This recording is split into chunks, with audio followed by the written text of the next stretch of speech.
Welcome, everyone, to Catholic Sunday Scriptures in Context.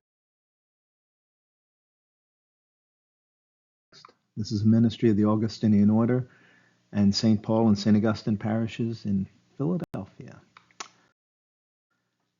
Today we are focusing on the 29th Sunday in Ordinary Time. Our first reading comes from Deutero-Isaiah, 2nd Isaiah, and this is one of the Suffering Servant songs. The poem, the line that we don't see here, is, "Who can believe what we have heard, and who can possibly see the hand of Yahweh in it?"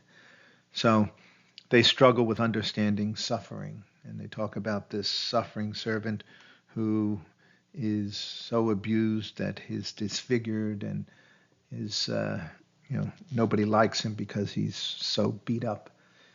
And the idea of atoning for sin and getting rid of guilt by punishing another being, usually a scapegoat, as a substitute for the sinner, has a long history.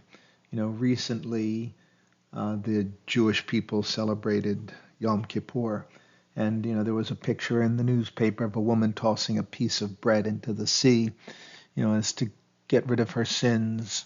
And this was obviously the scapegoat. You'd put your hands on the goat and cast the goat out of the city. But this passage from 2nd Isaiah was written while the Jewish people were in Babylon, and they were not permitted to have this scapegoat concept. And so, that's interesting origin. How did it come up that it should be a person that bore the sins of the people? And, when they returned to Jerusalem, when they left Babylon, they returned to the temple sacrifice. But this prophecy stayed and became crucial to our understanding of Jesus and his role. He was an offering for sin. And by remaining faithful and undergoing this affliction, he shall see the light of fullness. It's a reference to resurrection.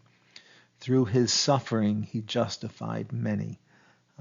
And suffering is really the key to many people understanding faith. We suffer because we love. And, the reason Jesus suffered so terribly was because he loved so greatly. Our second reading comes from the letter to the Hebrews. It's the 2 verses after last week's passage. And throughout the letter of the Hebrews, it's sort of a theology of type and then the antitype. So in this passage here, the type is the high priest of the temple, the one who sacrifices, and the antitype is Jesus, who's the one who sanctifies. So what the high priest did only took it so far, but Jesus brings us the rest of the way. And this seems to have been written during a time of persecution, and the author is calling the people to remain faithful. And just as the throne of the cherub, which was in the Holy of Holies in the temple, but now we can aspire to the throne of grace in heaven. The first one was destroyed. At the time this letter is written, the Romans had destroyed the temple in Jerusalem, and the people had no place to offer sacrifice. And the second, the antitype, that throne of grace endures forever. So, let us hold fast to our confession, our beliefs, because just as Jesus, the high priest, passed through the heavens, we too, if we remain faithful. And that's where the throne of grace to receive God's mercy.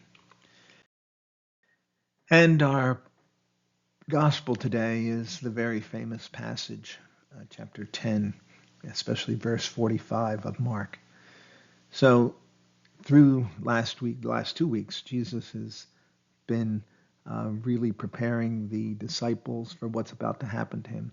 He's predicting his death, suffering, and resurrection. Yet the disciples seem to be oblivious to this and are preoccupied with their own plans. Sometimes that's true of us too. Rather than focus on our faith, we just focus on our immediate pains and suffering. And the apostles, the disciples come off as childish.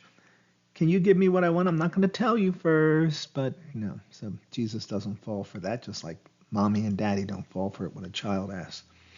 And Jesus reminds them they should not seek power, but to seek service. And he uses the word diakonos, a table waiter. He also uses the word doulos, a servant. But to give us the idea, and later on when the church is expanding and they need, the apostles can't feed the widows and the poor. They call on these men like Stephen, and they made them diakonos, deacons, and that's where that term comes from. And the last verse of today's gospel, Mark 10:45, is the theme of the gospel. And I was told in my scripture classes that it is the exact middle of the book of Mark, that if you fold it in half with all the verses, the half point is this verse. And if that's true, it's great because it is such a memorable line. Um, can you drink the cup that I drink and be baptized with the baptism? You know, this putting in of baptism was maybe a later addition since it had become a Christian sacrament, but to drink from the cup, because to be baptized meant to be immersed, meant to go into the water and to almost to the point of drowning, then come up and be born again and to be renewed. That's sort of a symbol of the Exodus and also the resurrection of Jesus. And then here we see that last verse. For the Son of Man did not come to be served, but to serve and to give his life as a ransom for many. See, you saw the word servant there, and right below it, the word slave. Please pray for peace. And if you think this is helpful to someone, please pass it on. Thank you very much.